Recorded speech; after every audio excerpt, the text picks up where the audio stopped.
Century 21 et ses 915 agences immobilières au service de vos projets partout en France présentent Sud Radio Conseil de famille. C'est l'heure de retrouver Conseil de famille. Bonsoir Stéphane Moller. Bonsoir Philippe. Vous êtes associé Stéphane au sein du cabinet VIA et nous nous retrouvons chaque soir pour parler finances, immobilier, droit de la famille, en fait pour parler de gestion de patrimoine.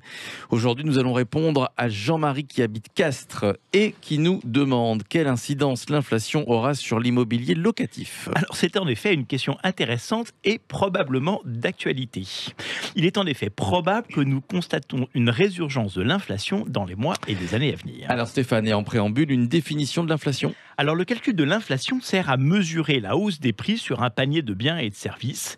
Même si c'est un peu trop général, on a coutume de dire qu'une inflation forte nuit aux personnes qui ont de l'épargne, mais bénéficie aux personnes qui ont des crédits, et en particulier, on va le voir, des crédits immobiliers. Expliquez-nous pourquoi l'inflation nuit aux personnes qui ont de l'épargne. Eh bien, imaginez que vous ayez 50 000 euros sur des livrets. Si cette épargne vous rapporte 0,5% par an, mais que les prix augmentent de 5% par an, eh bien, mécaniquement, la valeur de votre capital se détériore avec le temps.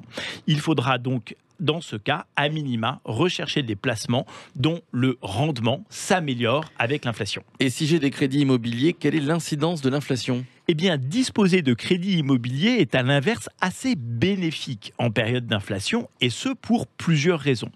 Imaginons que nous ayons acheté un appartement à 100 000 euros avec un crédit sur 20 ans. Le taux de ce crédit est de 1% par an. Les remboursements de mon emprunt seront de l'ordre de 6 000 euros par an. Mon bail prévoit un loyer de 5 000 euros par an, indexé sur l'indice de révision des loyers, dont l'évolution est assez proche de celle de l'inflation. Forte de cette inflation de 5% par an, il va se produire deux effets très bénéfique. Un effet sur l'évolution des loyers en premier lieu ? Et oui, en effet, mon loyer va augmenter de 250 euros par an. Et ce qui est intéressant, c'est qu'au bout de 4 ans, mon loyer aura dépassé le montant de mon crédit qui, lui, est fixe dans le temps. Et le second effet bénéfique ? Eh bien, il résulte de la hausse de la valeur de mon bien immobilier lui-même. Mon bien que j'ai acquis 100 000 euros voit sa valeur progresser en théorie de 5 000 euros par an. Donc, si l'inflation nuit aux investisseurs qui ont de l'épargne, elle bénéficie théoriquement aux détenteurs d'immobilier et en particulier aux investisseurs qui ont acquis de l'immobilier à crédit. C'est exactement ça. Merci à vous, c'est passionnant. Merci Stéphane, j'espère que Jean-Marie aura trouvé sa réponse.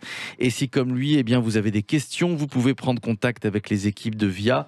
Conseil de famille à retrouver en podcast sur le sudradio.fr et évidemment vos questions sur le site de Conseil de famille, conseil avec un s-2-famille.com. C'était Sud Radio Conseil de famille. avec Century 21 et ses 915 agences immobilières au service de vos projets partout en France.